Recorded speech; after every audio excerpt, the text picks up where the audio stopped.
Eu saúdo a todo mundo de Deus, sua paz, Senhor. Amém. Eu quero cumprimentar nossos internautas que estamos assistindo pelo YouTube, pelo Facebook. Nós estamos dando início a mais uma aula da Escola Teológica de Preparação de Obreiros para a Obra Missionária do Rei Jesus. Nós estamos hoje completando o aniversário de um ano, porque o curso é 2 anos, aí hoje a gente está completando 1 ano de mais um curso. Então, eu quero agradecer a todos vocês que têm nos acompanhado, nos ajudado, dado as suas opiniões, seus comentários, e também a todos que estão presentes aqui. Não estão todos presentes porque eles estão trabalhando, alguns ainda vão chegar, mas hoje também nós, em edição especial, claro, hoje é aniversário, a gente está com a presença aqui do nosso escritor Galindo.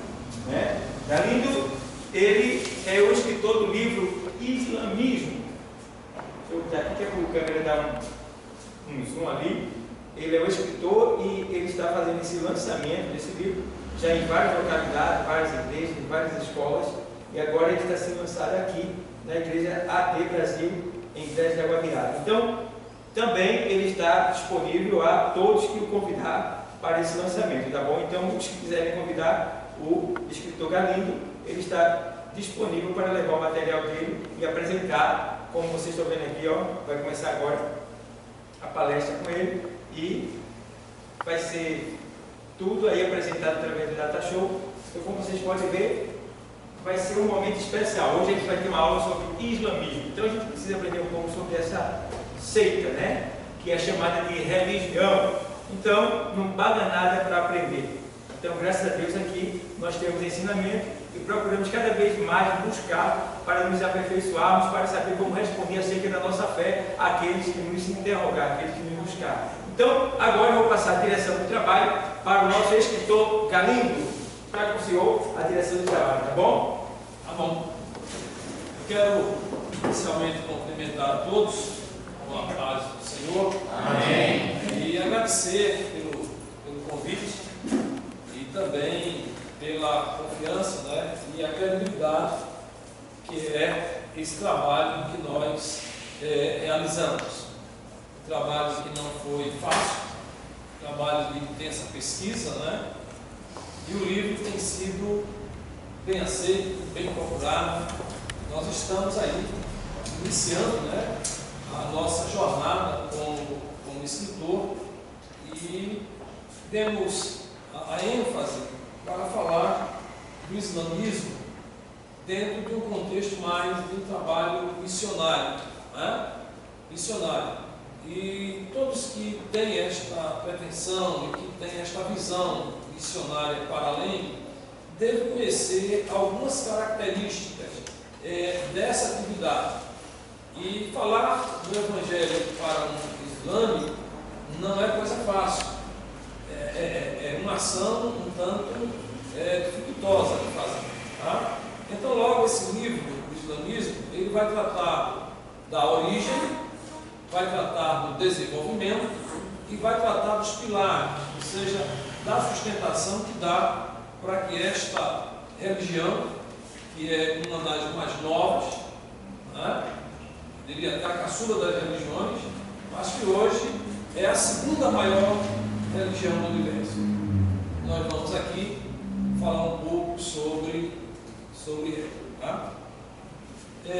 Se vocês observarem ali, deixa eu começar, vou falar do islamismo hoje, na atualidade. Daqui a pouco eu retorno à introdução do livro.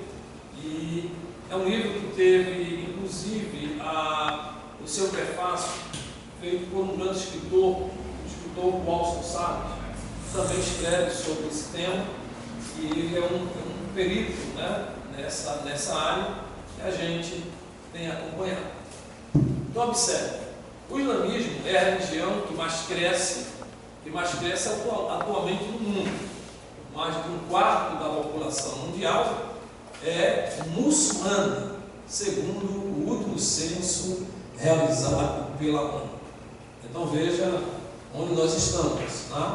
Há um crescimento intenso desta religião e se nós não avançarmos com os pilares do Evangelho, com a luz da verdade, com a luz de Cristo, ela vai estar se propagando, ela vai estar aumentando de forma, diria até extraordinário, né? E o crescimento dela tem sido muito rápido. E ela cresce de algumas formas, tá? E a gente vai estar apontando isso no livro. Tá? Uma das primeiras menções que fazemos aqui no livro é a origem, como é que ela se originou. Para falar desta origem, eu precisava ver algum nascedor, de onde nasceu. E olhando a Bíblia, eu conheci a história de Abraão, o Abrão, que depois tornou-se Abraão. E na história de Abraão, nós encontramos Abraão com 2 filhos. Um filho que ele tem com Agar, escrava, e um filho que ele tem com Sara, aquela que a ela foi prometida ser mãe de nações. Pois bem, há uma divergência, né? E problemas familiares, pelo qual Agar é despedida com seu filho Ismael, e o filho da promessa fica, né? Fica com ele. E daí há uma promessa que de Ismael seria uma grande nação. Então, a raiz do islamismo, a raiz muçulmana está em Ismael, filho de Abraão, que cumpre a promessa bíblica de fazer dele também uma grande nação. E todo aquele mundo árabe ali, ele tem a sua raiz em Ismael. E isso a gente justifica aqui no nosso livro. E isso é muito importante nós apreciarmos lá pela página 18 do livro. Ele vai estar mostrando exatamente isso, né? Além de observar o Antigo Testamento, o capítulo 12 em diante do Gênesis, eu também faço referência ao texto de Gálatas, Gálatas 4, 22 a 29. Tá? Então, está lá escrito que Abraão teve 2 filhos, uma da escrava e outro da livre. Então, já trazendo essa ideia da origem do islamismo aqui. Tá? Dentro desse contexto, dessa descendência de Abraão, em que aparece tanto Ismael e Isaac como os filhos de Abraão, vai dar origem aqui aos povos árabes. Pois bem, vocês sabem que Agar, a escrava, ela era egípcia. E hoje o islamismo é muito presente no Egito. O Egito é uma casa islâmica. Isso já vai provar o que a Bíblia tem falado, né? Pois bem, essa é a origem. Só que essa fluência do islamismo ela vai ocorrer agora na era cristã. Tá? O século é entre os séculos 6 e 7. Todo o panorama do século 6 e 7 vai estar aparecendo aí dentro desse contexto. É onde vai surgir o Mohammed, conhecido também como Maomé. A chegada dele no cenário, e o livro vai retratar isso de forma muito direta, né?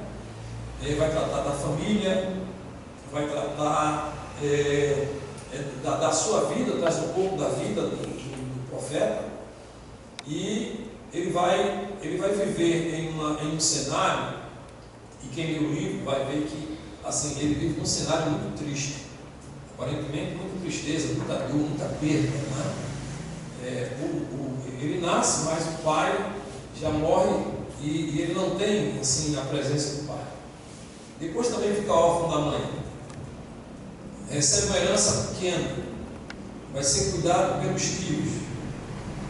Os tios também morrem, ele vai ser cuidado por primos, e aí vai a vida, e vai passando, e ele vai tendo problemas. Depois ele começa a ter algum sucesso fazendo caravanas, porque ele é da tribo Brachita e eles são nômades, ele não tem lugar fixo, as pessoas não têm lugar fixo para morar, então sempre procura o melhor lugar de estar. O que é que ocorre aqui?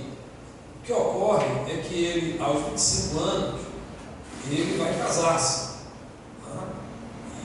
E este casamento é um casamento bastante assim, não muito real para o seu tempo, porque ele muito novo casa com uma afortunada, né? Mais velha do que ele, ela tem 45 e ele tem 25 anos. Então, um disparate de idade aí é muito grande. Ele tem filhos com esta viúva, então ele passa agora a não mais viver naquele estado de isolamento, passa a ser agora um homem rico. Ele tinha posse, porque agora era comerciante, na verdade. Só que aí, nessas viagens que ele faz, nas Arábias, né? Na época era Arábias, hoje é Arábia Saudita, mas na época era apenas Arábia. E lá tem um lugarzinho chamado Meca.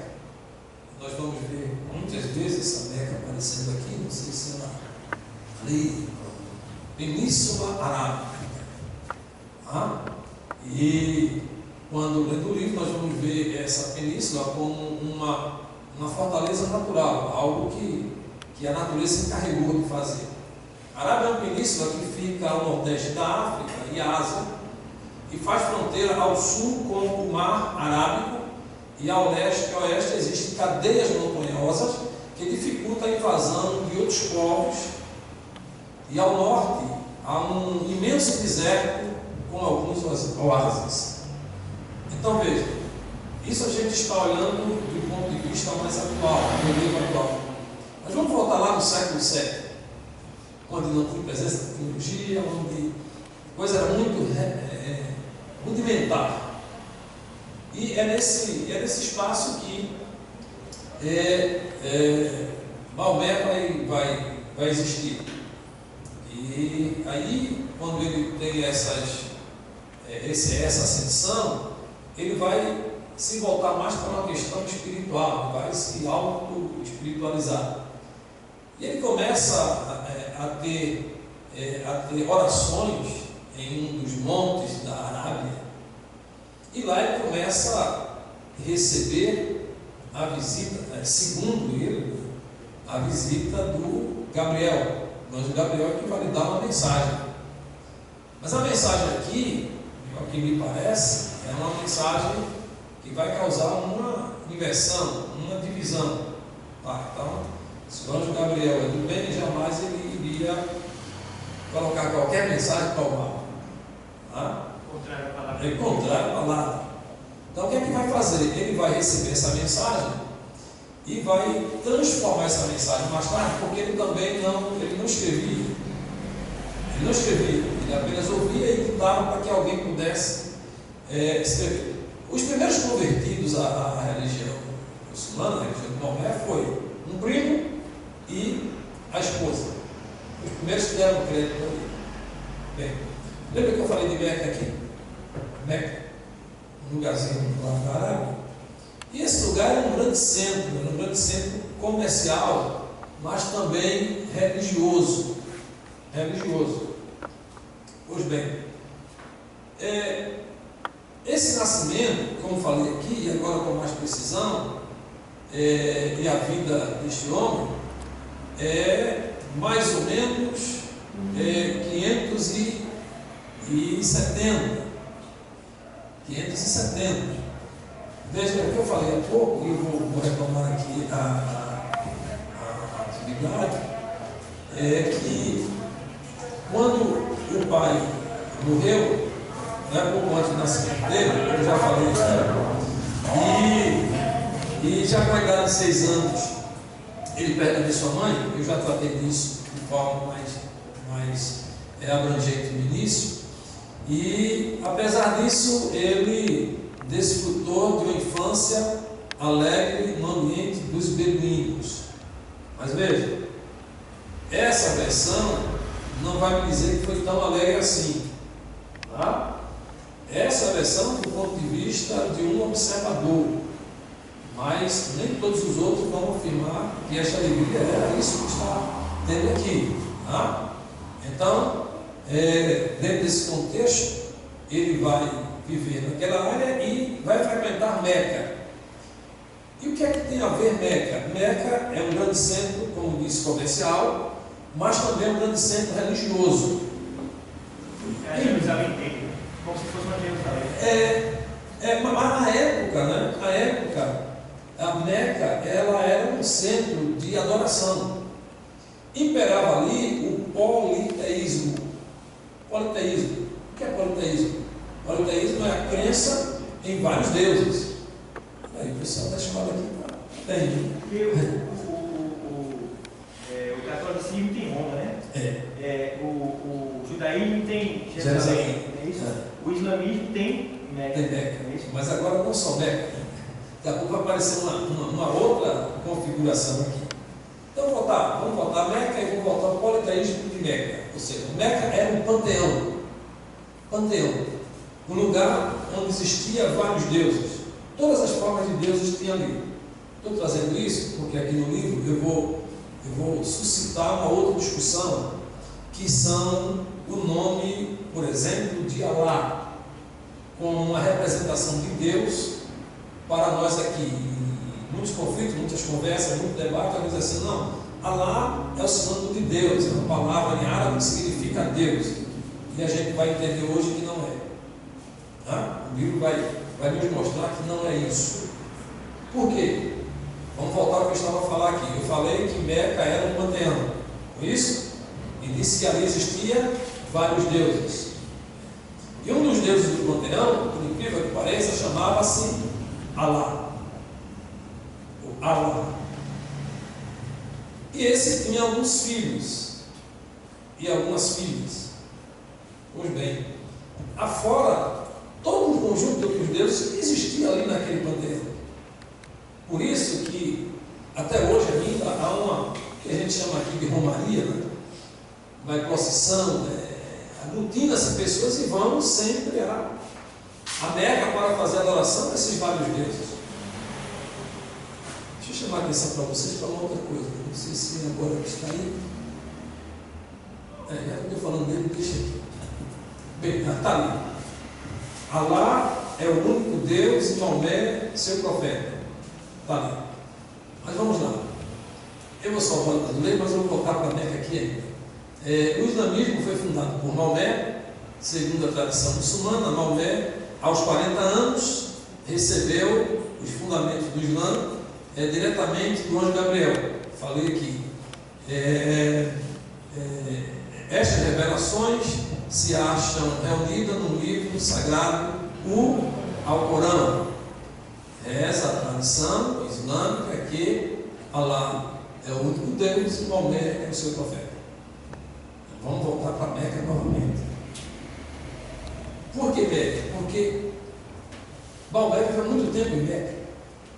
Maomé teve presente na vida dos cristãos, ele conheceu o cristianismo, ele conheceu o judaísmo, veja, e ele tinha a perfeita noção da descendência dele. Ele tinha consciência que era descendência de Ismael, que também é filho de Abraão. O que é que ele vai pensar?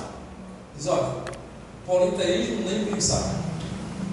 A minha descendência, meu pai, Ismael, ele é do único Deus. Então a gente vai seguir a mesma tradição. Tanto é que Maomé, quando consegue dominar dentro da sua filosofia religiosa, ele vai trazer à Meca uma nova direção. Ele vai falar contra todos os deuses. E ele aproveita ali para eliminar todos eles e só ficar com um. E qual Deus que ele fica? Alá. O resto condenado por ele. Só que Alá, aí a gente vai ver que não é a mesma coisa que Deus. Alá, vocês já viram a bandeira dos países que são de dominação islâmica? O que é que tem naquela bandeira? Vocês já viram? Prestaram atenção? Não sei se tem que agora, mas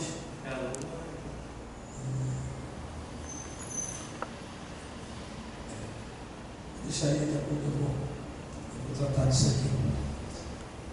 É a lua. É a lua crescente, né? Você pode olhar nas bandeiras islâmicas, ela tem uma lua e tem uma estrelinha assim lá. Aquilo tem um significado, tá? Não dá para ir só para decoração da bandeira, aquilo que está significado. O significado ali é Alá. E o que era Alá? No panteão Meca que eu acabei de falar, Alá era o deus Lua, uma figura feminina, acho que era tratado, segundo as traduções árabes, tratado como se fosse uma figura masculina. Então, o que é que Maomé faz? Tira e coloca Alá como Deus principal. E é esse Deus que ele vai querer fazer uma correlação ao Deus dos judeus, dos hebreus, ou seja, Jeová dos exércitos. Nada tem a ver. Mas dentro do livro eu vou mostrar para vocês uma centena de nomes que está relacionado a Alá, que não está relacionado a Deus. Por exemplo, a Bíblia, quando foi escrita, primeiro a Torá, acho que se chama, vai chegar, né? O Pentateuco, aquelas traduções que ela teve, e nenhuma das traduções esse nome aparecia. Não aparecia esse nome. Portanto, esse nome não era comum como Deus. Depois da Septuaginta, depois das mudanças e das novas Bíblias que foram traduzidas, apenas a Bíblia árabe, que é posterior a Maomé, que vai trazer esse nome. Então, não é um nome que denota a ideia do Deus de Abraão, do Deus de Isaac, do Deus de Jacó. É uma outra conotação. Então, e o que é que Maomé faz? Maomé vai promover o quê? Reformas, tanto no judaísmo quanto no cristianismo. E ele vai causar um problema em Meca, porque em Meca tem cristãos, e tem judeus, e tem pagãos. Quando ele começa a promover essa mudança, cristão não aceitou, muito menos os judeus aceitaram. Olha, os judeus dizem assim: está ferindo os meus princípios, está ferindo o princípio judaico, está ferindo a Torá, está ferindo as leis divinas. Eu não posso aceitar isso. De igual forma, os cristãos, quando era questionado as coisas cristãs por Maomé, Jesus também não aceita. Palavra não se negocia. Palavra de Deus não se negocia. São princípios, são valores que tem que fazer parte, que está incorporado a nós para que essa identidade seja levada mais além. Porque todos que olharem para nós têm que reconhecer nós somos cristãos, somos genuínos. Ou os judeus, eles são genuínos, eles não abrem mão do que está escrito na palavra, na Torá, e a gente não pode abrir mão do que está escrito na Bíblia. Tem muita gente abrindo mão por aí, mas a gente não abre. Eu dou o que doer, o que me custar, mas eu não abro mão da palavra. Eu não abro mão da palavra. Eu procuro andar nela. De repente eu quero sair, mas eu tenho que voltar. De repente eu quero, não, tem que andar aqui. Que a Bíblia diz que não, eu tenho que dizer que não. Não posso fazer nenhum jeitinho, nenhum arrumadinho para dizer, não, mas é assim. Não, não é. Ou é ou não é. Ou é crente ou não é crente. Não é? Ou está de acordo com a palavra ou não está. Os profetas certa vez assim: então vereis outra vez a diferença entre o justo e o injusto, entre os que servem a Deus e aqueles que não servem. Então, quando Maomé tentou promover isso aqui, e aí vai ser chamado a fuga de Maomé, né? Que é um marco originário do islamismo, é conhecido como Hégira. E o que é a Hégira islâmica? A Hégira é o êxodo, mas o êxodo é uma palavra muito, eu diria aqui, muito amena para o que aconteceu com ele. O que aconteceu com ele foi fuga mesmo. Foi fuga mesmo. Ele só queria detoná-lo mesmo. Se ele ficasse, ele não tinha sobrevivido. Então o que é que ele faz? Ele foge, ele sai de Meca e vai para Medina. E diz que ele levou pelo menos 12 dias nessa fuga. Então muita gente estava atrás dele, né? Olha que situação. Chegou alguém aqui que explicou. Vocês devem ter feito uma vida.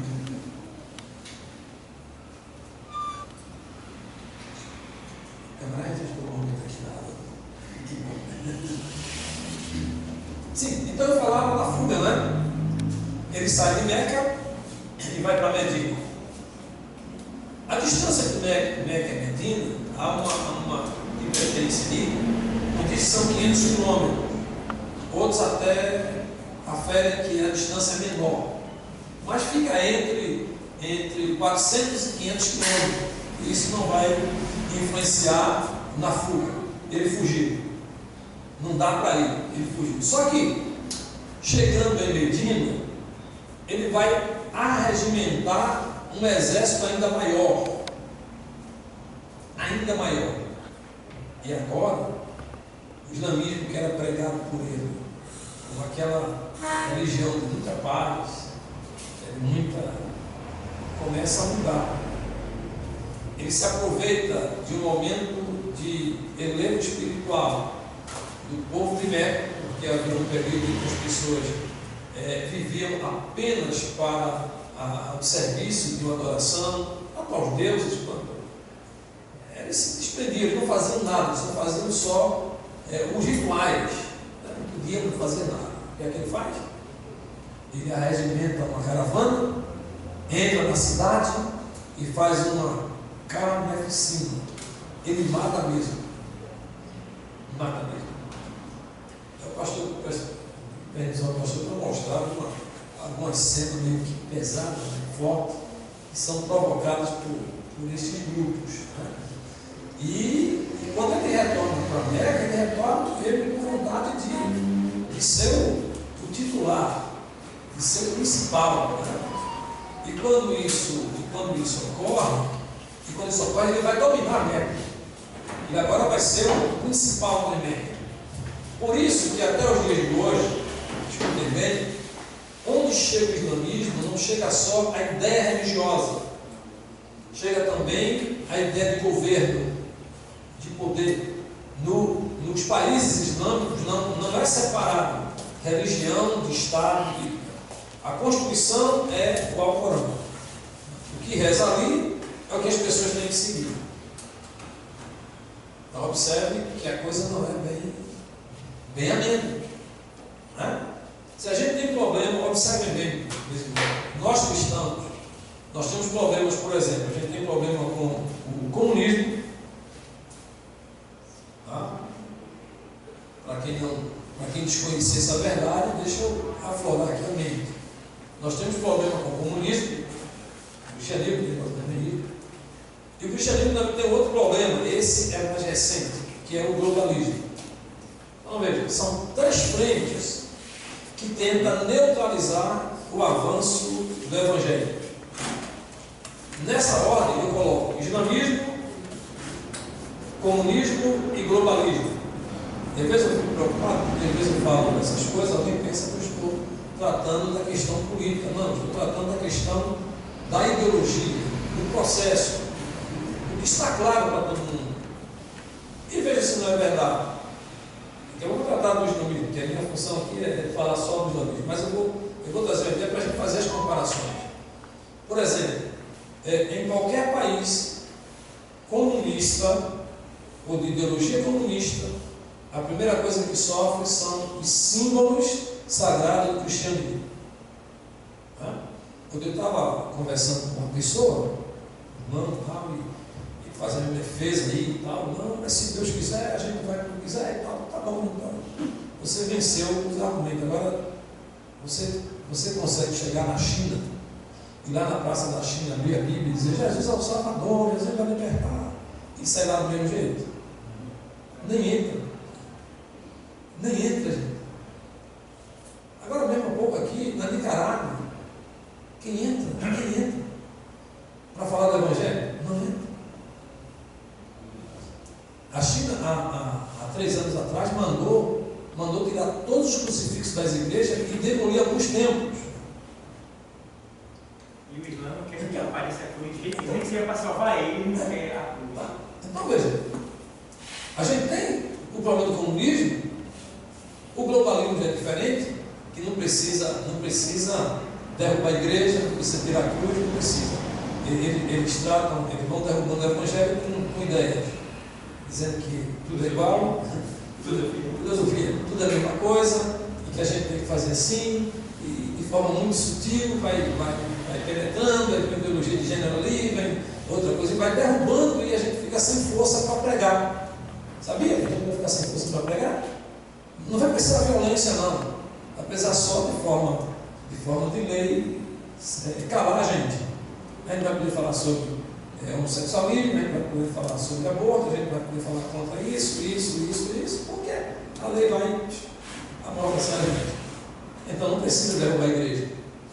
É só fazer com que a igreja se sinta contemplada pela ideologia que está ali, e está tudo bem, a gente vai vivendo assim.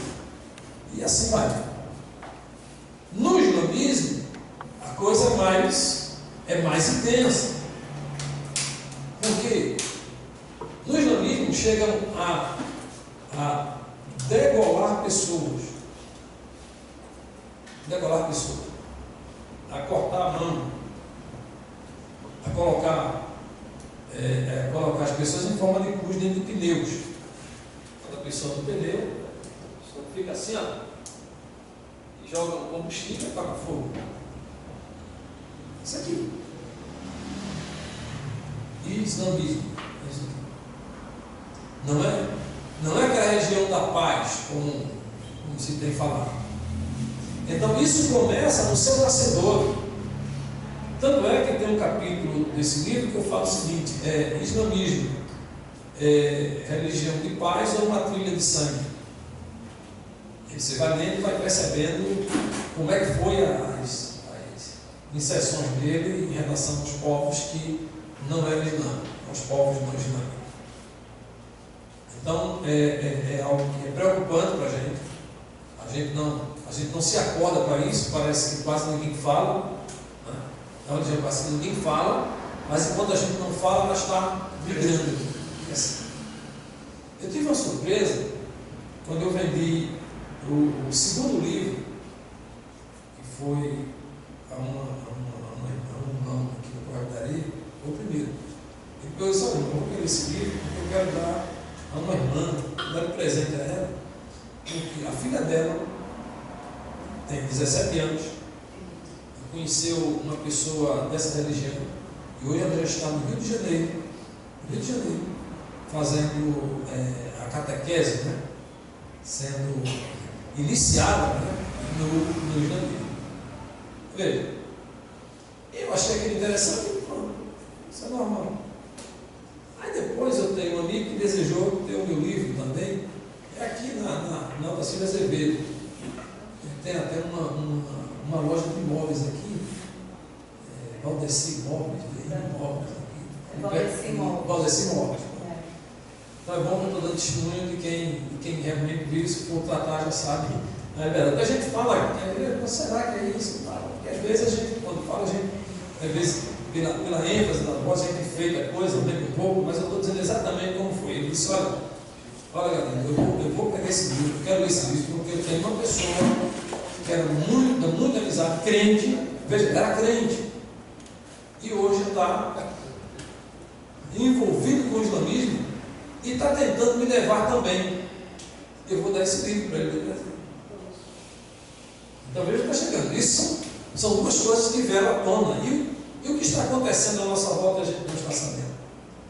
E aqui na Paraíba um pastor que se converteu Então veja como a coisa está caminhando. Porque a gente precisa de conhecimento para poder tratar esses aspectos, né? E às vezes Deus levanta a gente e a gente não sabe por quê, né? Por que eu escrevi isso? É porque tem que alcançar pessoas para que elas possam conhecer o que está falando. Você não vai pregar para os lampos dizendo apenas: vai se salva, cura e batiza e vai te dar para o céu. Não adianta. Porque o conceito que ele tem de Jesus não é o conceito que a gente tem. Jesus para ele não é o Jesus que a gente tem. Ele vai dizer a você que crê em Jesus. Então, nas entrelinhas do livro, a gente vai descobrindo muitos aspectos interessantes. Então, um deles é essa força, né, que o Islã tem, que é uma força mais, eu diria até violenta mesmo, né? violenta, uma força violenta, apesar de que muitos defensores vão dizer, não é bem assim, tal. Engana a gente. E se a gente não se despertar, então, se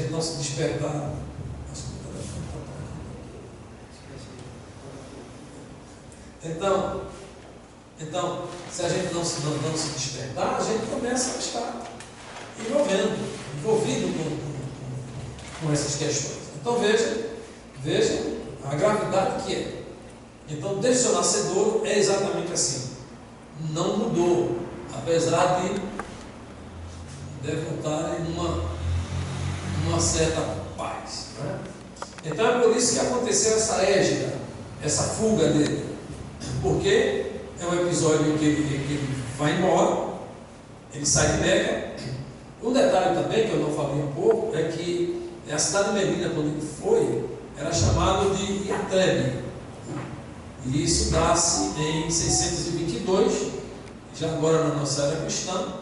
E as causas, olha aí, eu falei, foram as perseguições sofridas por ele em Meca, né? Porque estava tentando impor aquilo que ele achava que era correto. Né?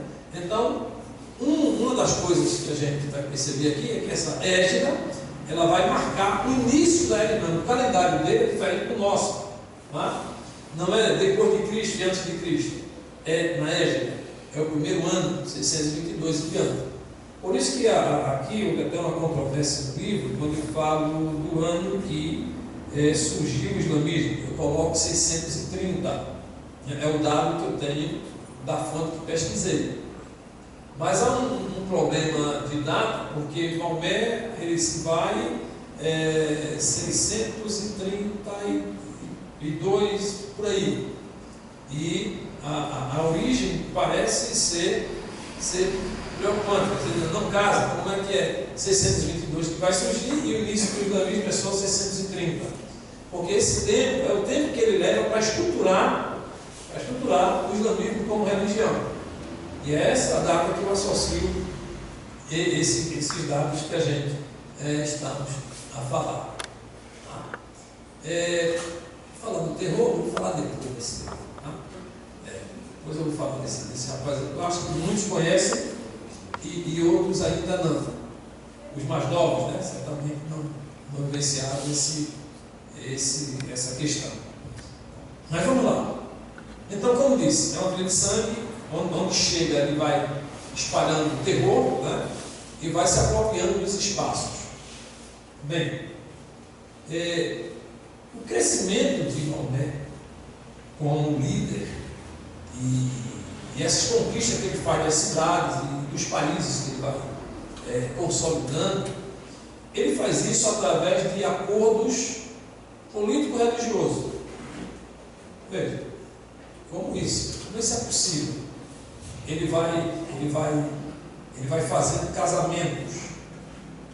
Depois que ele perde, depois que a primeira esposa morre, ele faz vários casamentos. E deixa eu dizer uma coisa para vocês.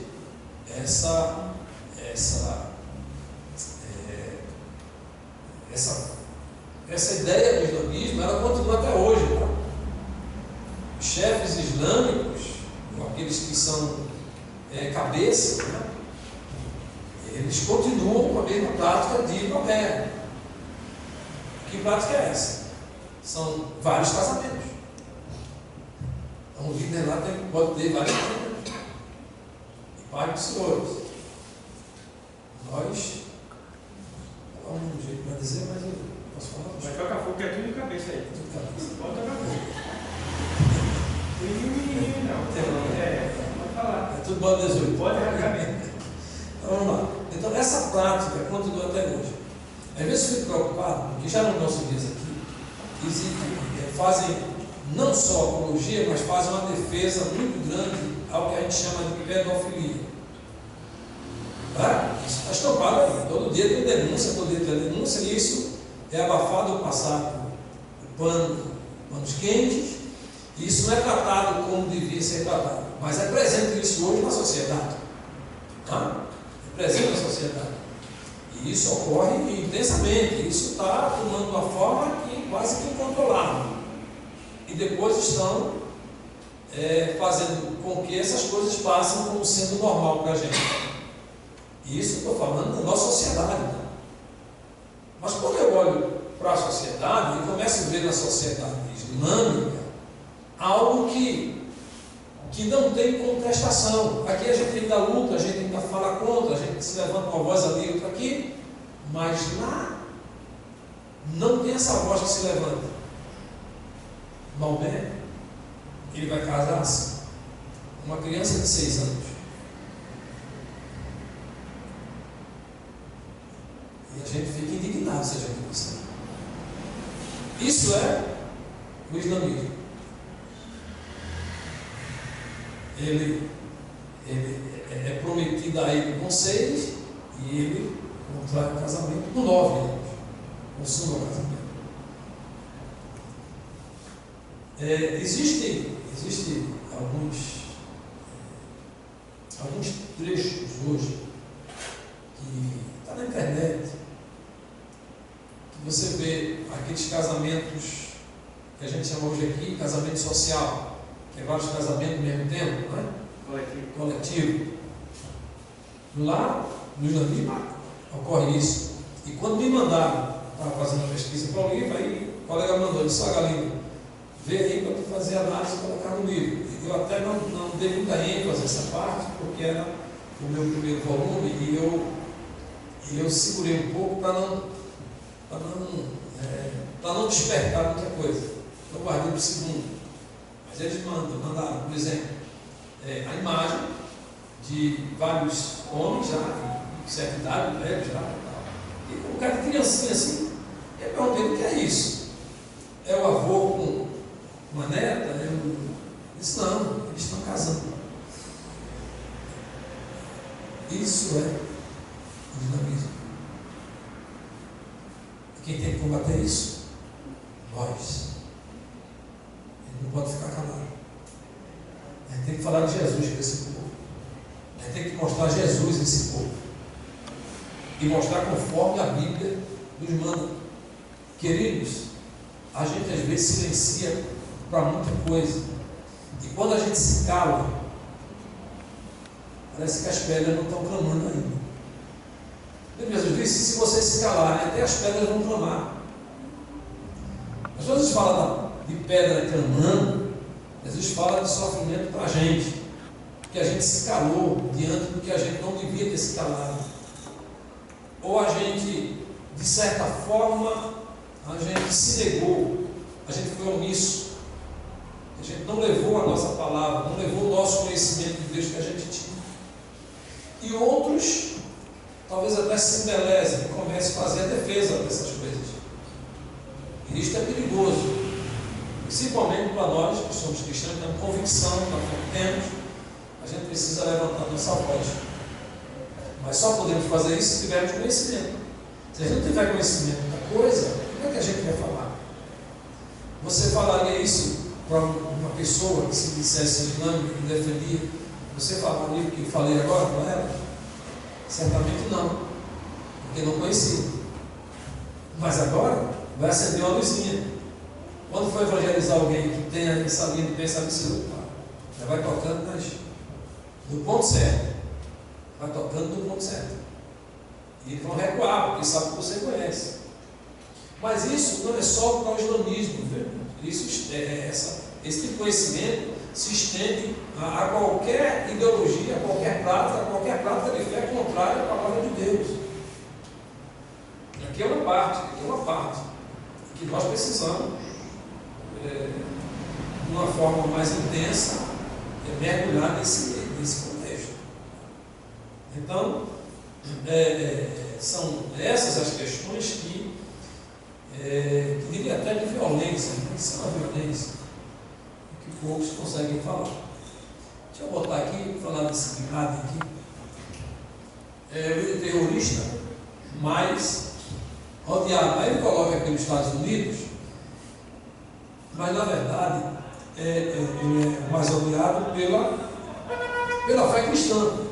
Mas estou falando do ódio em termos de reprovação, tá? Esse camarada, ele era, né, o 17º filho de um grande milionário saudita, porque, olha, todo islâmico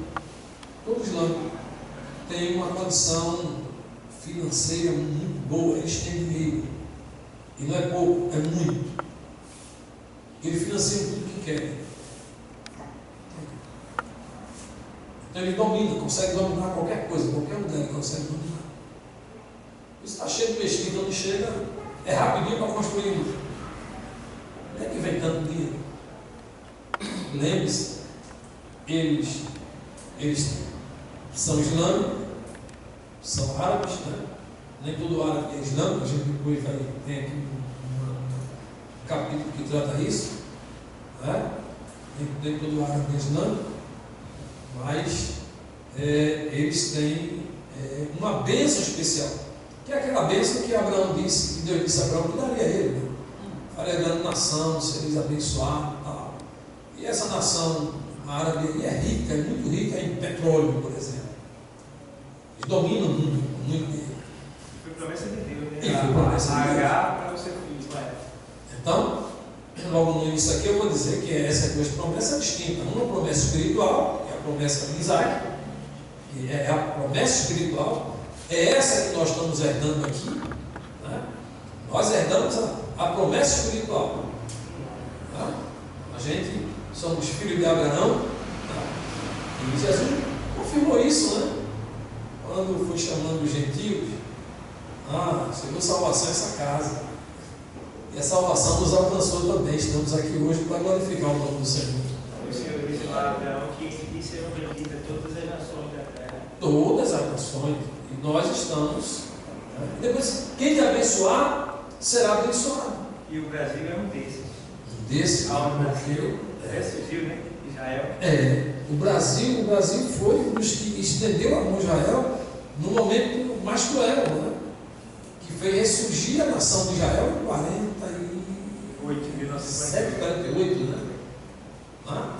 Oswaldo Aranha, que presidia a sessão da ONU na época e que fez renascer o Estado de Israel. Então o Brasil não sabia, pode nascer a profecia cumprida ali, né? Então foi ali que ressurgiu Israel. E sempre que a gente estende a mão para Israel, Deus começa a abençoar mais a gente. Quando a gente dá as costas para Israel, parece que as coisas não andam bem com a gente. Tá?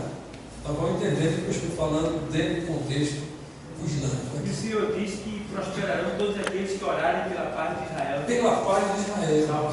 E é por isso que a gente ora, por isso que a igreja ora por Israel. Essa ligação tão forte que nós temos com esta terra. Então esse rapaz aí, ele é islâmico, ele foi responsável pelo atentado terrorista, né, do World Trade Center em 2001, era setembro, 11 de setembro de 2001. Eu lembro que foi um caos no mundo, quando essa notícia se espalhou, era mais ou menos na hora do almoço, estava todo mundo gritando, pavoroso, as televisões do mundo inteiro mostrando esse atentado, essa destruição terrível naquela época, provocada por quem? Pelo islamismo. Grupo islâmico, chamam-se Grupo Islâmico Radical. E depois, vocês lêem o livro, vão observar que existem dois grupos islâmicos, que é o sunita e o xiita. Esses dois grupos, eles revogam para si o direito do comando, o direito de comandar o islamismo. Uns, porque são descendentes diretos de Maomé, que são poucos, né? Morreram os filhos e uma filha que reclama para si essa identidade. E o outro que são os xiitas, que são mais agressivos, né? Dentro do pensamento islâmico, ele vai espalhando o terror para o mundo. Tem um nomezinho ali chamado Jihad, que ele diz que tudo isso é provocado pelo que ele chama de guerra santa.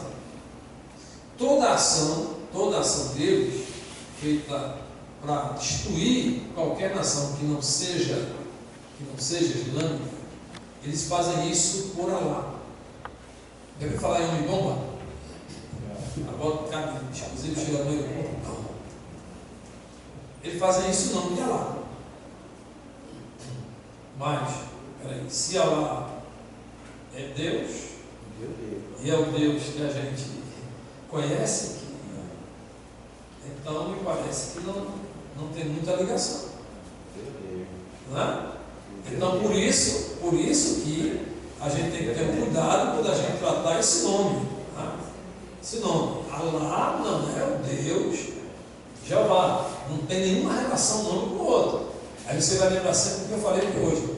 Está lá a Kaaba, está lá Meca, está lá vários deuses, e esse Deus é um Deus que a Bíblia está relatando. É um Deus extra-bíblico. Então, o islamismo vai fazendo dessa ordem. Olha aqui, que eu falei há pouco.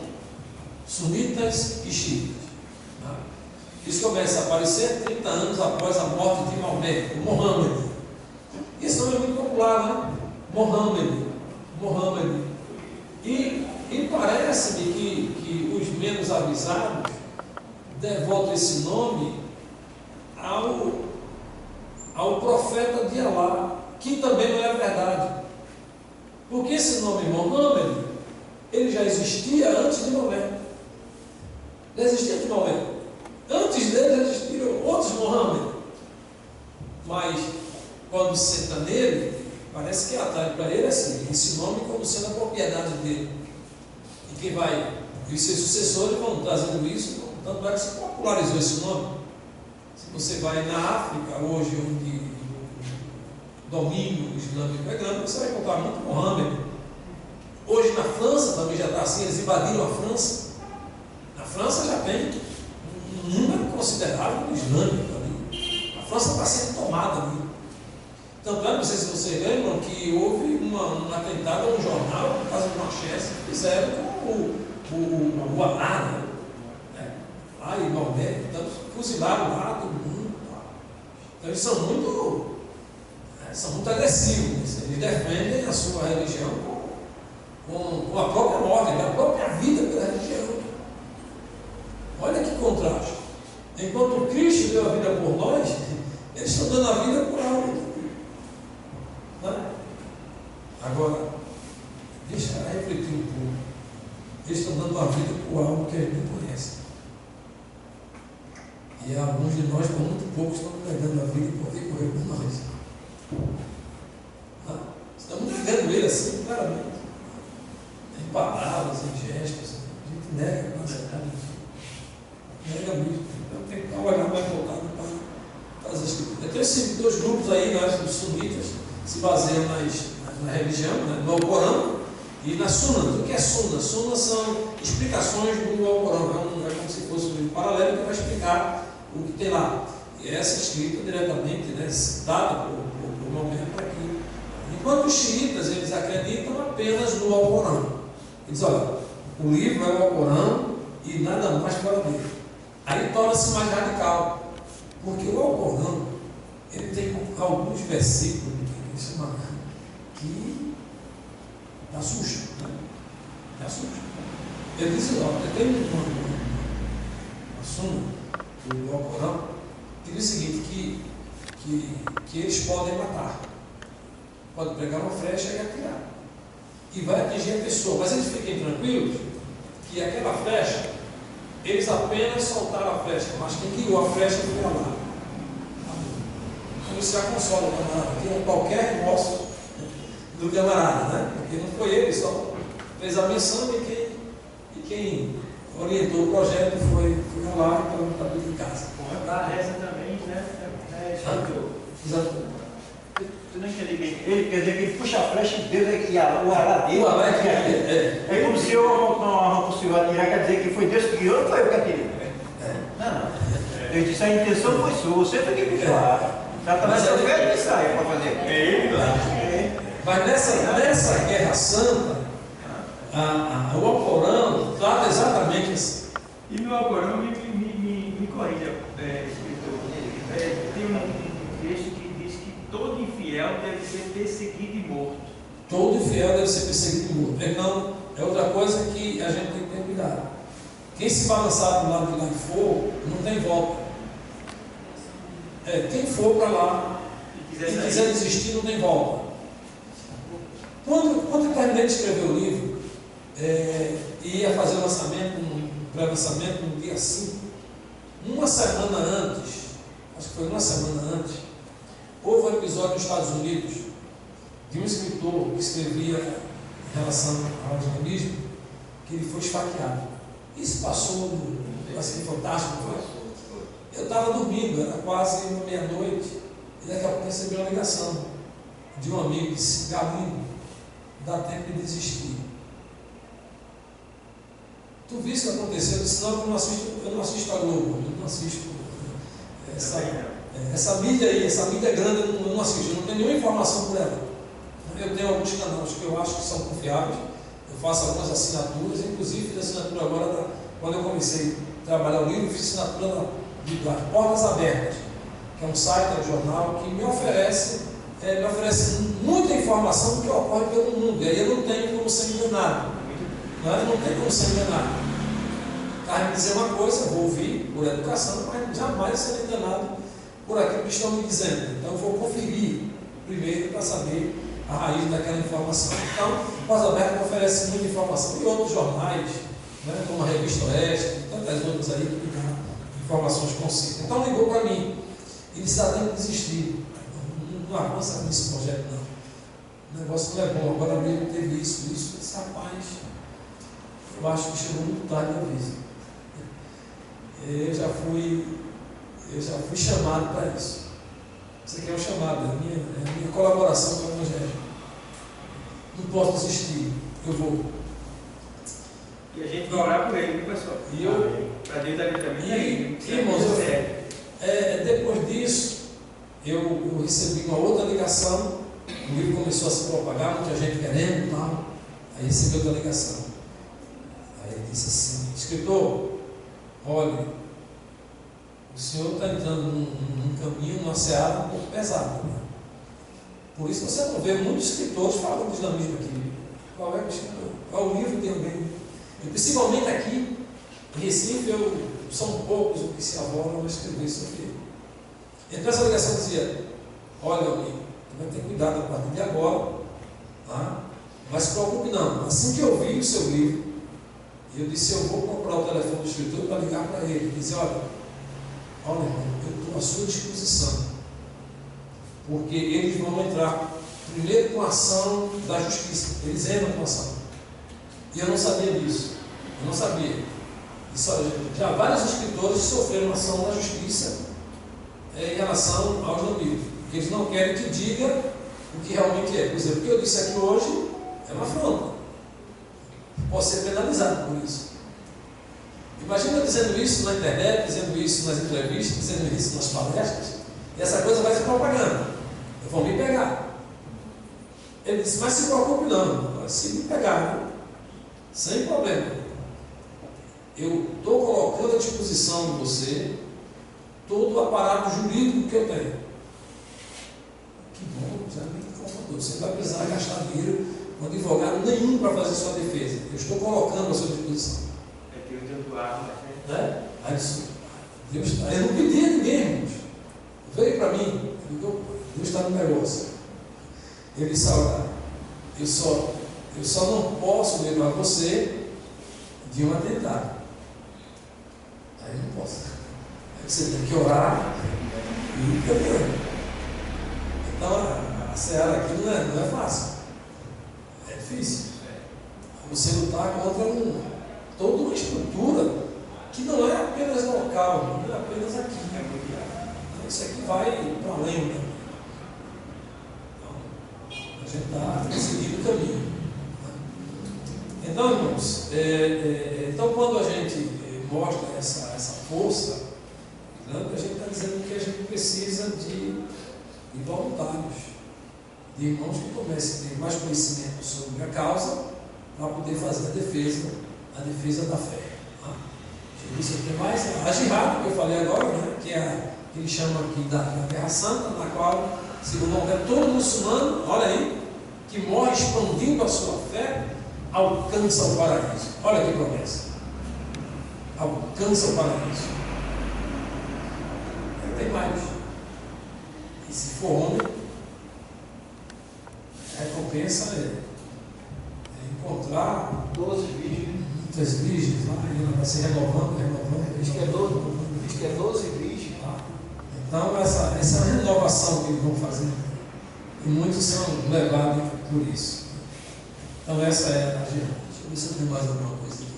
Assim, vamos falar do local de adoração, não é? Nós temos a mesquita, que é um local de culto para os seguidores do Islã. Eles têm que estar na mesquita, eles têm que estar fazendo oração voltado para a Meca, eles dobram o joelho, onde estiver, tá? Não é só na mesquita. Onde você pode chegar no aeroporto e ficar observando ali, se aparecer um islâmico, daqui a uma certa hora, meio-dia, por exemplo, eles vão estar lá, dobrando o joelho e fazendo oração voltado para a Meca. E tem uma pessoazinha que diz onde é. Assim como o povo de Deus, Daniel, fazia oração voltada para onde? Para Jerusalém, eles fazem voltada para a Meca. Então veja, parece uma disputa assim de semelhança. O êxito, tudo. Então veja, para a Meca, eles fazem oração voltada para lá. Veja que Daniel e os meninos lá, eles foram pegos pela força da lei. E isso me preocupa, é por isso que eu falei aqui há pouco do novo pensamento, do globalismo que eu falei aqui, que vai segurando o avanço do cristianismo pela lei, pelos decretos. Como foi assim lá na Babilônia? Olha, você não está livre, é assim mesmo, tudo bem, ninguém não quer, vai para lá. Aí quando chegou lá que o menino não deixava de orar, que não se curvava dentro das coisas, não. Só pode vencer esse pessoal pela lei. Então faz uma lei e diz, olha, se tocar a buzina e não dobrar o joelho, vai ser jogado aí na fornalha de fogo. Foi pego por quem? Pelo decreto, pela lei que fizeram. A mesma coisa usou com Daniel. Ele chegou e disse, não pode fazer oração. Aí Daniel continuou fazendo oração. Não, tem que pegar esse camarada pela lei. Tem que seguir a lei.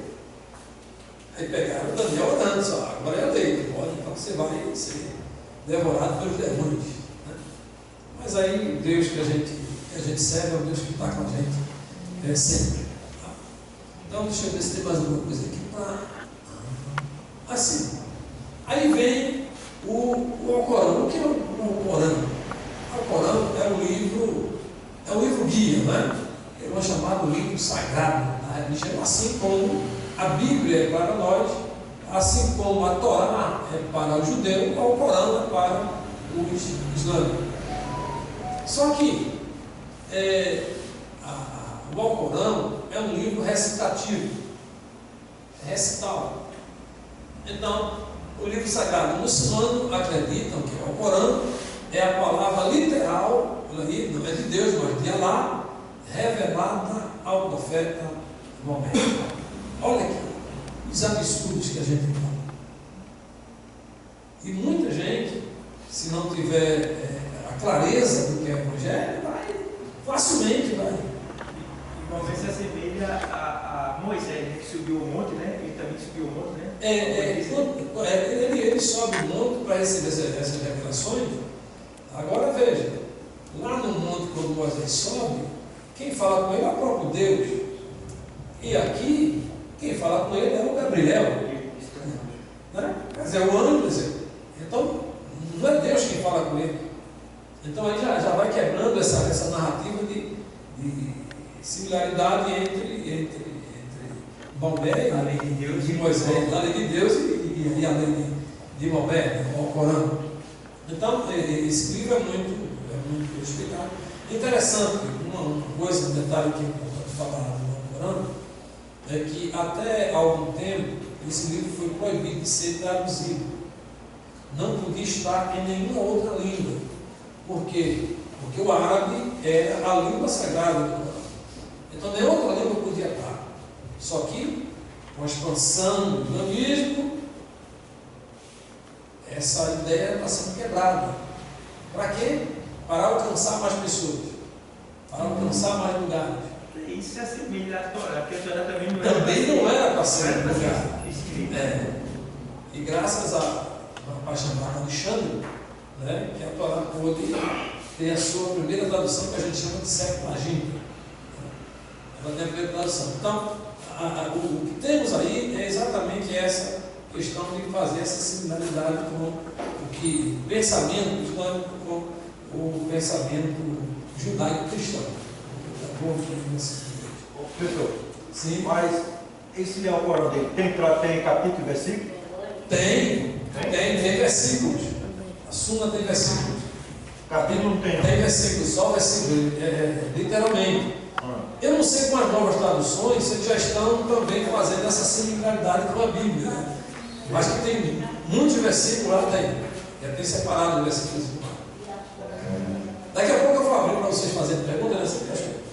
Eu vou falar mais um minutinho aqui para fechar aqui, viu? Deixa eu ver se tem mais alguma coisa aqui. As obrigações lá, eu decidi falar dessas obrigações religiosas do muçulmano. Porque veja, é como se fosse a ideia que nós temos espiritual, como se fosse uma cópia disso. Então veja, a primeira dela é a profissão de fé. Aqui, pastor, o senhor faz profissão de fé dos irmãos, não faz? Aí quando você vai fazer a sua profissão de fé, o que é que você diz para a igreja? O que é que você fala para a igreja? Promete ser fiel. Promete ser fiel, diz que crê em Cristo como Salvador, não é assim? Diz que recebeu o perdão dos pecados, que crê em Deus, que crê em Jesus, não é assim? Lá não é diferente.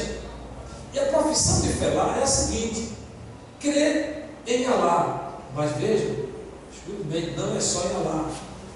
A profissão de fé do islâmico é que Alá é o único Deus e que Maomé é seu profeta, como Mohammed é seu profeta. É uma confissão de fé dupla. Não pode crer num só sem crer no outro. Crer que Allah é o único Deus e que Maomé é o seu profeta. Veja que isso exclui aí Cristo, Jesus não está aí, o Espírito Santo muito menos, e o Deus já houver substituído por Allah. Então veja já o problema que a gente encontra. Veja, eles são levados a um ritual de preces e reza 5 vezes por dia, olha o que eu falei há pouco, em direção à Meca. É 5 vezes, não é 5 vezes. E eles oram mesmo. E às vezes a gente não ora nem. Professor, me responda uma coisa, professor, bem rápido, para não tomar seu tempo. Esse Alá, esse Deus dele, já curou cego? Já ressuscitou cego, morto? Como é que a turma não veio Alá fazer nada disso e ainda vai fazer? A gente vai chegar lá. Quando eu vou abrir para vocês. Eu não vou. Vai ser encostado no meu seguinte. Então, são 5 orações no dia, e às vezes a gente não faz uma. Às vezes o pastor convoca para o né, pastor? É cuidado. É o maior zelo do mundo. Até para pegar aqui tem que lavar as mãos. A gente, a Bíblia é pura, coisa. Mas esse é tudo. Está aqui no livro, tem muitas coisas aí que vocês, depois de adquirir o livro e vão ler, vocês vão achar assim, coisa assim muito. Não, principalmente quando chega nessas partes aí dos pilares da reza, a oração. Agora tem tanta exigência com a oração, viu? É coisa que eu descobri que, meu Deus do céu, até onde chega nisso? E as pessoas cumprem isso à risca. Aí eu olho para mim como cristão, certeza de salvação, Cristo morreu, e às vezes eu não consigo nem uma hora de vigília. Sou convocado para um jejum, não faço. Sou convocado para levar a palavra ali, não vou. E qualquer coisa eu estou descansando, qualquer coisa eu me deito, não faço. Eu vou no domingo à força na igreja, qualquer coisa eu quero desistir. Qualquer coisa assim. Alguém olhou para mim, eu não gostei. Ou o pastor disse uma coisa lá que eu não gostei, não vou mais e tal. Mas a gente se permanece com tão pouca coisa, né? Aí você vê um grupo desse se submetendo a tanta coisa por amor de um Deus que é o que ele falou, não conhece. Aí vem agora o ato da caridade, que é o esmolar, da esmola, né? Fazer caridade. E isso pode ser feito pelo menos uma vez no ano, que é lá no mês do Ramadã, que me parece que é mês de abril, maio. Porque nunca é um mês preciso, por conta do calendário islâmico, é diferente do nosso, viu? É diferente do nosso. Lá o calendário é lunar e começa a ser contado em 622.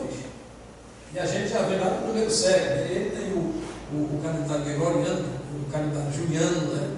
E vai introduzir o mês de julho, que não tinha, e vai se expandindo, aí muda completamente a estação e o tempo.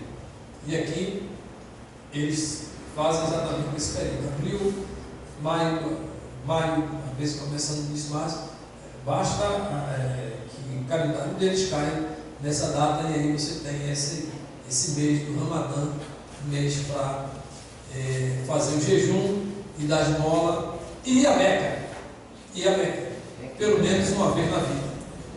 E o que é isso?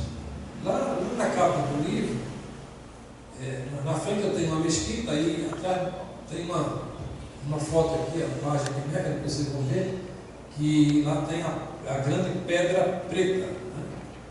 Diz até que é a pedra de Zenzém. E eles têm a ideia de que foi ali onde Ismael foi jogado, e lá Deus prometeu que aquela pedra aparecesse água e ia caminhar. Então devota tudo a Ismael ali. Ismael é um pai do islamismo, né? Antes dele só Abraão. É Abraão, Ismael, Maomé. Ou seja, Alá, Abraão, Ismael e Maomé. Nem outro. E Jesus? Jesus tem um lugarzinho lá? Tem. Mas é um lugar muito significante. Jesus passa lá como se fosse um profeta. Um profeta que veio, mas que menor do que qualquer outro e menor que Maomé. Maomé que é o centro das atenções ali. Então, e pior, é que eles têm a ideia da Trindade diferente da nossa. Ó, sabe um expoente muito forte no islamismo? É Maria. Maria é reverenciada. E por quê? Eles associam a uma ideia de Deus casado com Maria e que o filho de Deus seria Jesus. Nesse contexto. É um contexto, inclusive, que o catolicismo pega. Sabe aquela oração? Santa Maria, Mãe de Deus. Opa, Mãe de Deus. E de Deus também. Tá? Então, são essas coisas que a gente vai analisando. Daqui a pouco eu vou abrir pergunta para vocês. Eu vou só deixar aqui. Então, ir para Meca. Então, Meca vai fazer essa. Ele dá a volta, né? São 7 voltas aqui em torno de Meca. Deixa eu ver se tem mais alguma coisa aqui. Tem ali, o Ramadã. Ramadã é um mês do calendário islâmico e é um período mais sagrado do ano para o muçulmano. Acredita-se que durante esse tempo, Deus revelou, olha aí, é aí que Deus revela ao Alcorão, ao Maomé. O livro sagrado do Islã. Revelado ao profeta Maomé, durante essa semana, espera-se que os muçulmanos jejuem e se estiverem saudáveis e capazes de fazer. Ainda tem essa orientação, né? Você só vai jejuar e só vai dar esmola se estiver saudável por fazer. Tem muitas mulheres que ficam fora, né? Nesse período, né? Porque não podem fazer se estiverem naquele período menstrual. Elas não podem fazer porque eles acham que eles chamam literalmente de imundas. Assim como era chamado no judaísmo, né? Então não pode fazer. Então o jejum é um dos 5 pilares, e por isso quando eu coloquei o tema do livro, eu coloquei origem, desenvolvimento e pilares. É um dos 5 pilares do Islã que tratam o núcleo da religião. Os outros pilares são a oração, são a declaração de fé, a adoração, a adoção, a doação e a caridade, né? A esmola em si, a caridade. E a outra é a peregrinação do Hajj. Se novamente tiver condições físicas e financeiras de fazer. E o detalhe aqui é que a pessoa que tem muito dinheiro e não pode ir, ela pode financiar uma pessoa e ir por ela. É como se ela estivesse lá. Então é muito interessante essa coisa, né? Mas o Ramadã é isso, né? Em 2022, esse ano, o Ramadã ocorreu no período de 2 de abril a 1º de maio. Veja como muda, né? Já houve tempo que ocorreu em março, abril, e agora esse ano ocorreu de abril para maio. Deixa eu ver se tem mais uma aqui para a gente abrir para as conversas. Não, eu acho que a gente terminou aqui com essas informações. Tá? Tem mais, mas a gente vai. Eu acho que eu virei aqui em outra oportunidade, mas a gente vai ficar aberto agora. Pastor, claro, as perguntas. Pode estar. Não, está aberto. Se desejar fazer perguntas, a gente está. A gente tem um comentário lá no Corão que diz que Jesus não morreu crucificado. E ele desceu da cruz, desmaiou, desceu da cruz, foi morar em Caxemira e casou com Maria Madalena. Isso é verdade? Pergunta boa. No tratamento do Corão e do pensamento islâmico, eles negam qualquer relação de Cristo com a divindade de Deus. Tá? Eles chegam a afirmar que seria Jesus muito fraco se ele tivesse morrido. Eles chegam a dizer que Alá, ele enganou as pessoas, porque na hora de Jesus morrer, ele trocou Jesus. Ele botou a imagem de uma outra pessoa, botou a imagem de uma outra pessoa, e essa pessoa era Judas, que morreu no lugar de Jesus. E aí ocorre o que o pastor falou aqui. Ele diz que Alá enganou o povo. Então, logo, mais um atributo muito fraco do Deus islâmico, né? Um Deus que engana. E o nosso Deus não engana ninguém. Outra pergunta? Ele quer saber por que se fala tanto em Meca. Não, é ele que está dizendo.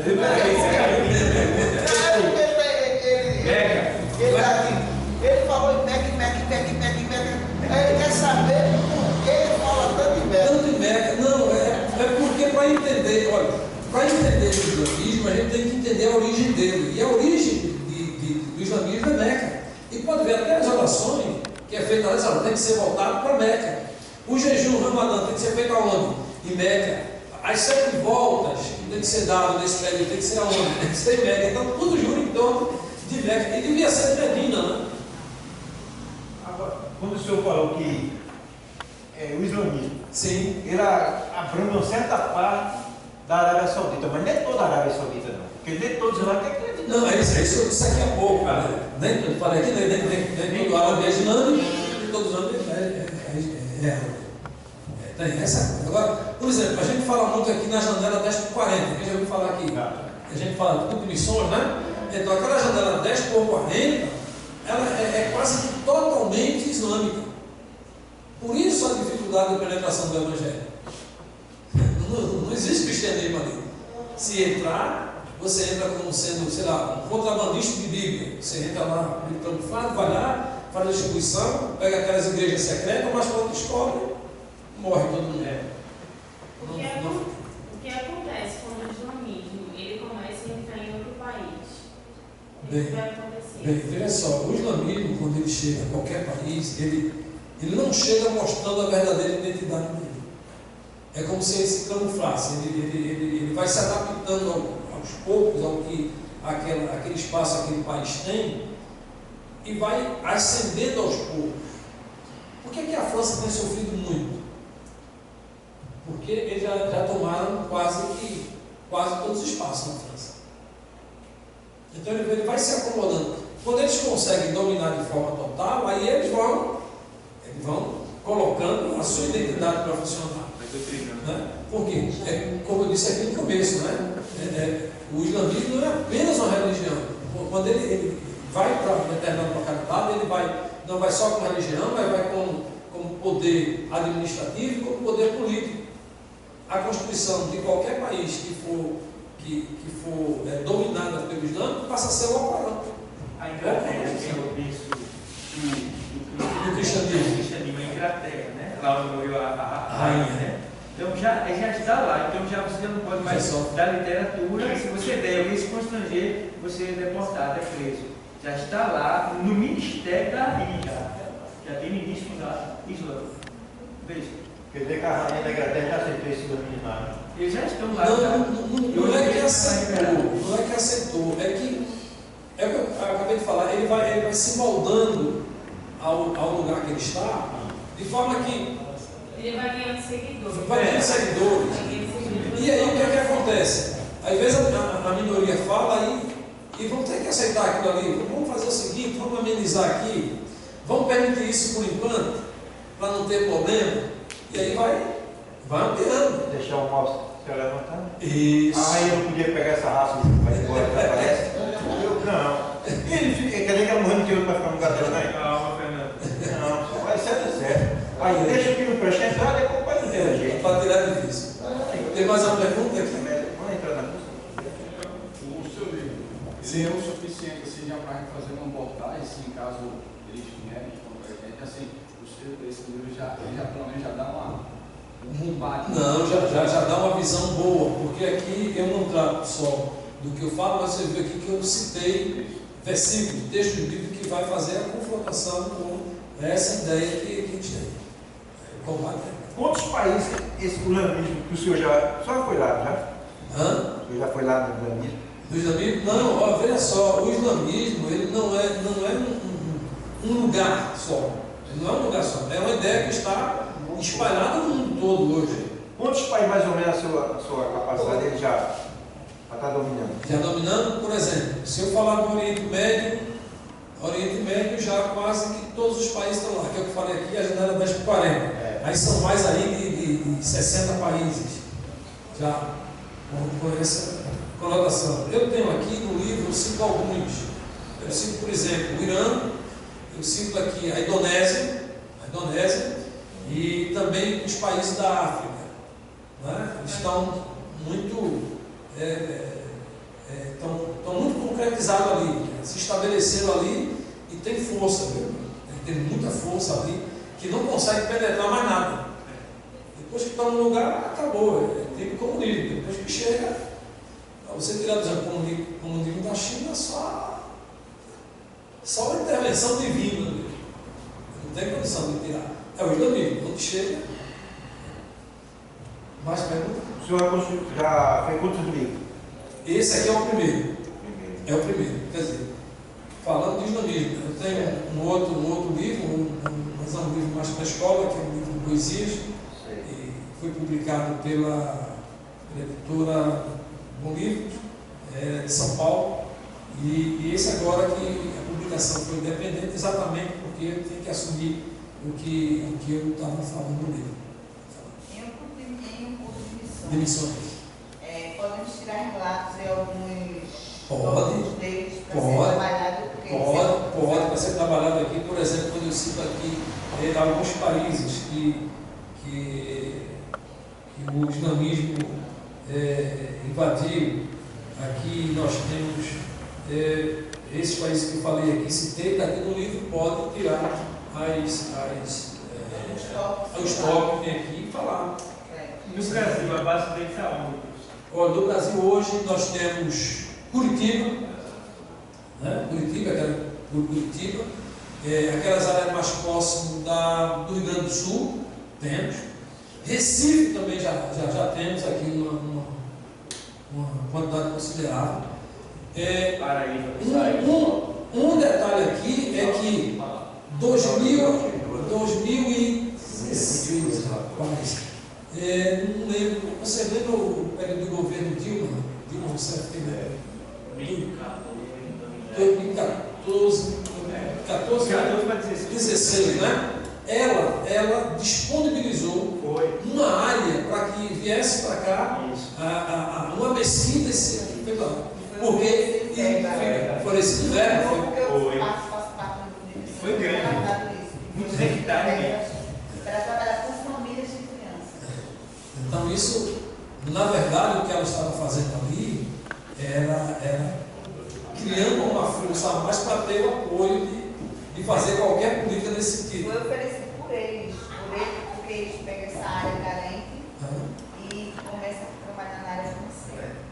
Então vejam o perigo que a gente corre. Né? Quer dizer, a nossa presidenta abriu uma porta, né? Palmal, né? Não, mas aí, veja só, porque o problema aqui é o que eu falei no início. Toda ideologia que são iguais, ela tenta se juntar para atingir um fim. Todas elas. Por isso que eu falei aqui. Falei aqui do globalismo, falei do islamismo, falei do comunismo. São ideias que são afins, principalmente contra princípios judaico-cristãos. A ideia é essa, de uma vez eliminar os princípios judaico-cristãos, ou seja, os nossos princípios, nossos valores, nossa fé, minar isso aqui. É esse o problema. Só que vai ter um problema lá na frente. Porque esses três não vão conseguir estar juntos no tempo, não.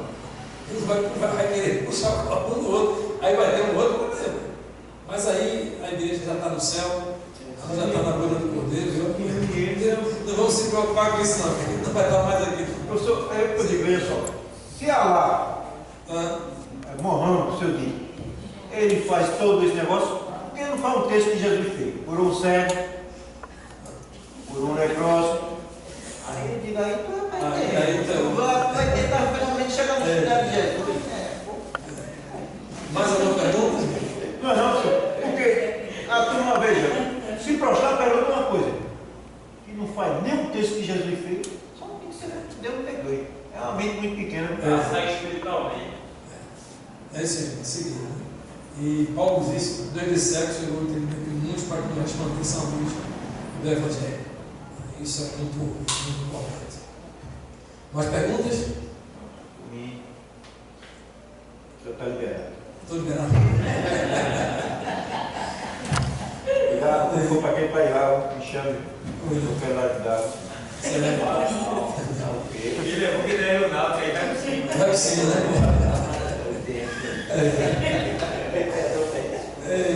Mas, meus irmãos, não sei, vai ter mais perguntas aí? Pelo menos mais uma para a gente fechar aqui. Na área de comissões, ele também pode ser abordado com crianças, trabalhar desse lado, né?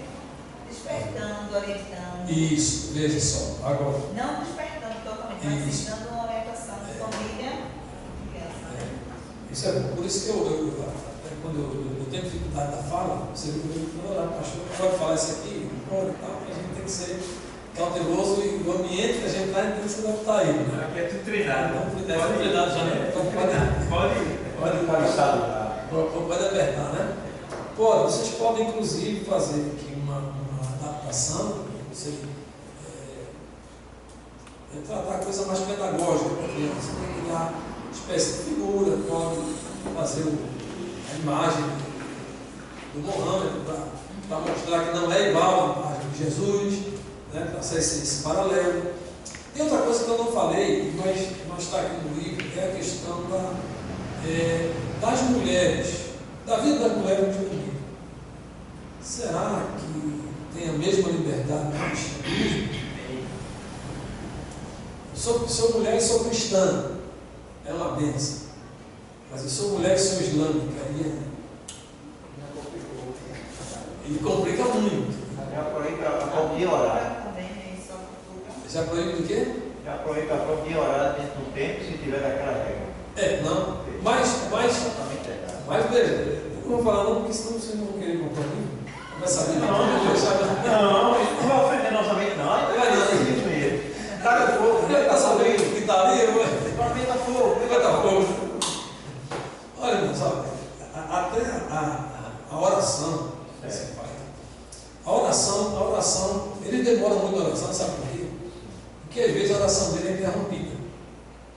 Ele começa a orar aqui, daqui a pouco a linguagem mais é menos, sei lá, menos agressiva, não, menos vulgar, né? Você começa a orar e de repente soltou um vento. Acabou a oração, perdeu toda a oração ali. Tem que voltar e começar. Olha aí, isso é regra. Aqui é muito, a gente olha todo Já deu para entender? Já deu para entender? Soltou um pum. Pronto. Aí eu tenho que botar a reza.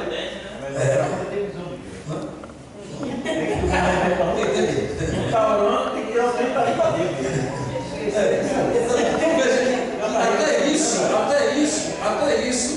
Até isso é cobrado lá. Se você orar e não lavar as mãos, sua oração não é recebida. Pode falar. O bom é comprar, né? Mas eu vou tirar essa dúvida.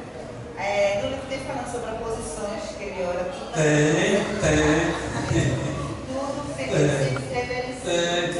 São os pilares do tratado dos não pilares. vai mudar, não. Vou deixar você montar essa publicidade. Eu trato dos pilares desses pontos aí, que é muito importante. Bem, próximo tem mais pergunta, não, né? Então, esse livro que o senhor fez, ele é bem baratinho para a gente, né? olha, esse livro no site. Aproximadamente da gente, que a gente fica mais. Olha, esse livro no site, pode entrar lá no site, wfgalino.com, ele está com R$42,50. Quando eu venho fazer as palestras, esse livro fica por R$35. Então, acho que quanto é uma Coca-Cola hoje? Porque eu não aconselho ninguém, não. R$10, né? Pronto. 3 litros de Coca. 3 litros de Coca-Cola no mínimo desse. Não é? Aí Coca-Cola faz mal, prejudica os ossos. Prejudica os ossos, né? Tem problema de gastrite, né? Não deixa nada. Esse livro aqui me deixa.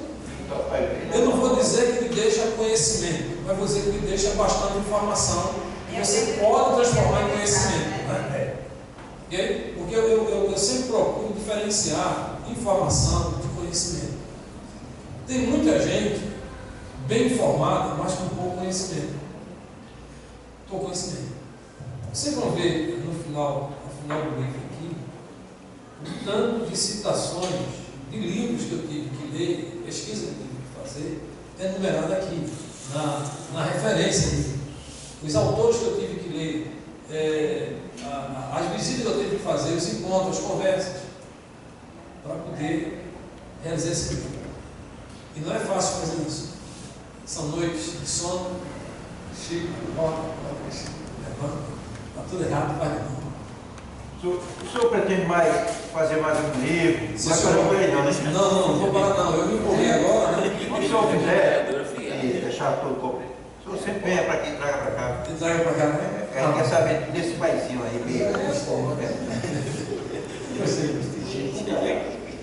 É bom a gente saber uma pessoa que vem de fora, que está sabendo de coisas lá de fora, pode contar para a gente. Porque senão, meu filho, a gente não pode. A televisão não vai mostrar. Não. Tem que ser o senhor para mostrar o negócio. Não mostra não. Aí também, desse pastor aí, isso é uma bênção de Deus. Aí o pastor pesca e traz para cá, né? Pesca e traz, e a gente já vai de cachorro. Olha, e foi difícil me trazer, viu? Foi difícil, foi? Foi. Mas não foi impossível. Até ontem eu estava dizendo quase, parece que não vai dar para ir. Esse escritor falou assim, não tem um jeito, veja, dá o seu jeito. Aí eu pedi auxílio a outro amigo, que consegui chegar aqui para fazer esse momento, né? E parabenizar vocês por um ano, né? Um ano de escola teológica, né? Isso é muito bom, isso é muito importante, a gente está estudando a palavra e conhecendo coisas que são extra palavra, porque serve de ferramenta para a gente trabalhar. Quando alguém quiser falar qualquer coisa, isso eu conheço. Isso é assim, não, isso eu conheço. Aí vai contra-argumentar, porque aí a informação que você tem. E quanto mais informação você tem, aí sim, aí vai transformar isso em conhecimento. Você vai ter autoridade para falar, para refutar, você não vai ficar mais, não sei. Imagina que vocês fizessem pergunta para mim e ficasse mais, parece, pôr não sei o quê. Eu acho que é. Não, tem que ser aquilo que você fundamentou. É isso aqui que está aqui. E nada mais e nada menos do que isso. Pode ser até que nos futuros livros coisas novas vão aparecendo e a gente vai ampliando o conhecimento que tem. E eu vou trazendo para vocês agora. Que o senhor pediu aqui. Eu vou conseguir aí a sua legislação. Na verdade, o senhor